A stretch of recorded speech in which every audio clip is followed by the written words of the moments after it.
go. What's happening now? It's conked out. Oh God.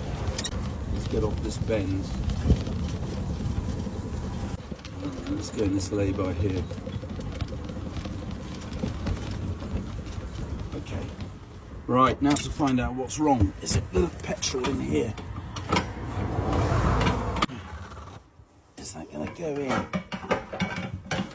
God, absolutely bone dry. Right, let's get some fuel. Oh!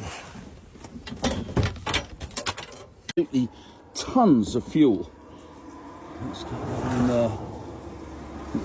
This rush hour is just awful. I'll try and avoid it at all costs. Especially on a wet day, people are just gunning it. So, learning experience, definitely. We're good to go. Oh.